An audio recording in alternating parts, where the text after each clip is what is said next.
दोस्तों अभी हमने माता सती अनुसुईया मंदिर के दर्शन किया और अब आपको ले चलूंगा मैं गुप्त गोदावरी और इसके बाद सीताकुंड स्फटिक शिला और साथ ही हम दर्शन करेंगे रामघाट पर होने वाली गंगा आरती का। तो बने रहिए हमारे साथ तथा वीडियो को अंत तक देखें। अगर आपको यह वीडियो अच्छी लगेगी तो लाइक जरूर करना। हम गुप्त गोदावरी पहुंच चुके हैं और यह रामघाट चित्रकूट से लगभग 18 किलोमीटर की दूरी पर स्थित है। और दोस्तों गुप्त गोदावरी धाम की भी अपना एक इतिहास एवं महत्व है।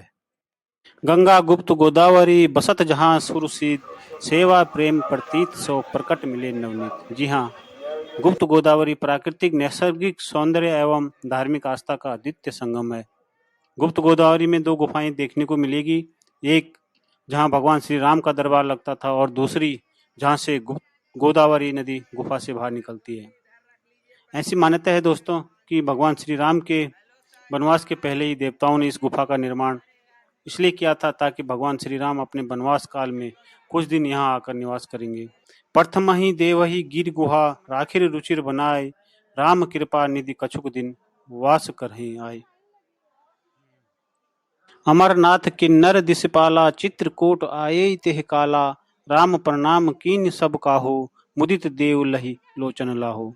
भगवान श्री राम के चित्रकूट आने पर सभी देवता भी चित्रकूट आ गए थे और यह सूचना पाकर महर्षि गौतम की पुत्री गोदावरी भी नासिक से भूमिगत मार्ग होते हुए चित्रकूट में गुप्त रूप से प्रकट हुई थी ताकि वह भगवान श्री राम और माता सीता के रूप के दर्शन कर सके। और दोस्तों हम भी प्रशासन द्वारा निर्धारित टिकट लेकर प्रथम गुफा के दर्शन के लिए पंक्ति में खड़े हुए। हम भी गुफा में प्रवेश कर चुके हैं और आप गुफा को अंदर से देखें तो बहुत विशाल है, बहुत बड़ी गुफा है, अद्भुत दोस्तों। लेकिन इसका जो मेन गेट है बहुत संकरा है, बड़ी मुश्किल से एक आदमी एक बार में निकल सकेगा। अगर कोई हट्टा कट्टा इंसान हो तो उसका आना यहाँ मुश्किल है। और जो सामने आपको दिख रहा है यही वो स्थान है जहाँ पे भगवान राम का दरबार लगा करता था।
और ये सोया माता का मंदिर और इसके ठीक नीचे ये सीता कुंड है।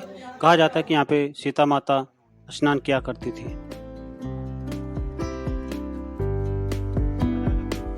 और यहाँ पे भूत भवन भगवान शिव विराजमान। जय हो बाबा कैलाशपति आपकी।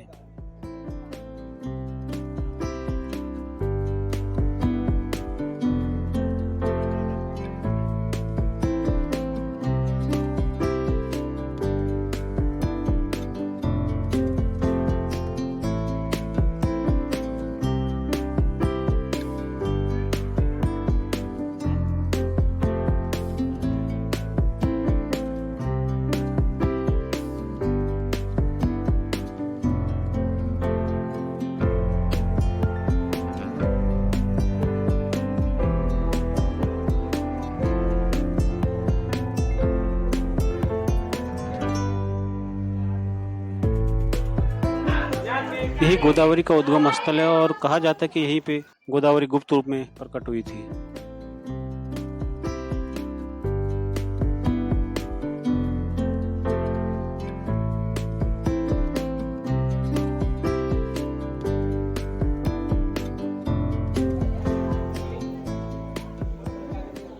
और यहाँ ऊपर खटखटा चोर है।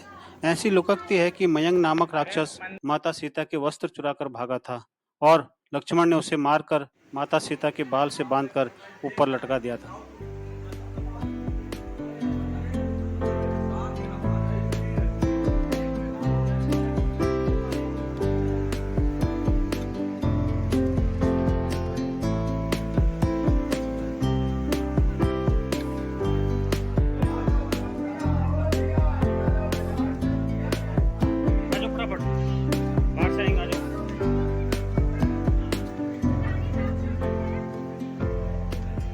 प्रथम गुफा के दर्शन हो चुके हैं दोस्तों। अब आपको ले चलते हैं दूसरी वाली गुफा की ओर।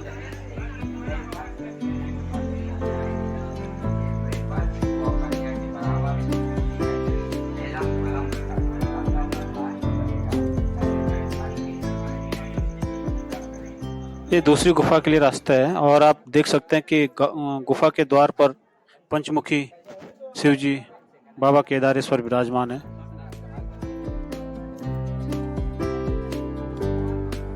दूसरी गुफा में भी हम प्रवेश कर चुके हैं और आप देख सकते हैं कि पानी काफ़ी ज़्यादा है और कहा जा रहा है कि जैसे जैसे आगे बढ़ोगे पानी और गहरा मिलेगा।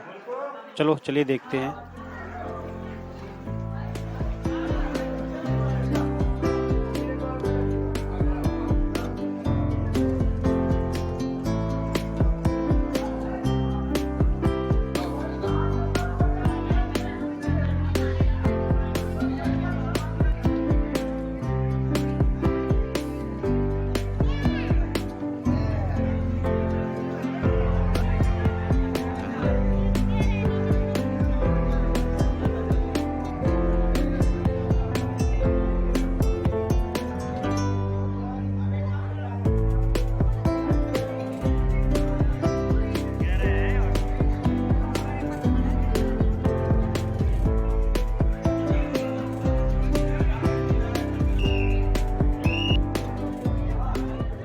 जैसे जैसे हम आगे बढ़ते जा रहे हैं वास्तव में नदी और गहरी होती जा रही है और गुफा भी संकरी होती जा रही है।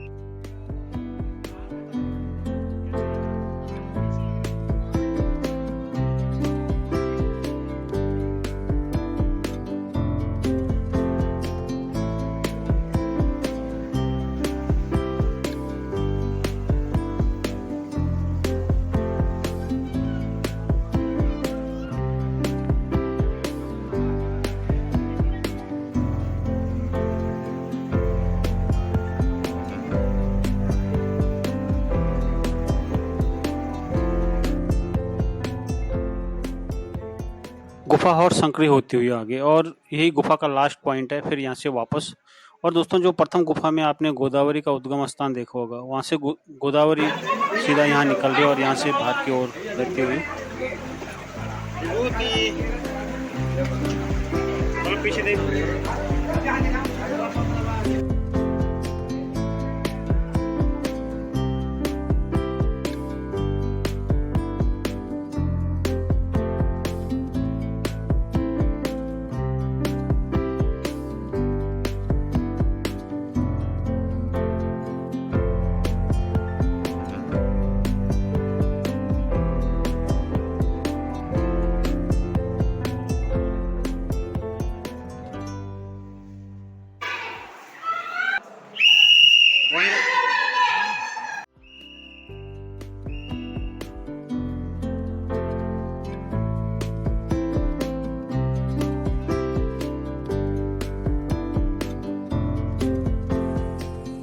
गुफा के अंदर बिजली का गुल होना किसी डरावनी सपने ही जैसा था दोस्तों। खैर दोनों गुफाओं का दर्शन किया, बहुत अच्छा लगा, अच्छा अनुभव रहा। और ये जो सामने आपको गोदावरी नदी दिख रही है, कुंडों से होकर थोड़ा आगे जाके विलुप्त हो जाती है। यही गुप्त गोदावरी का रहस्य है और यही उसका महत्व है।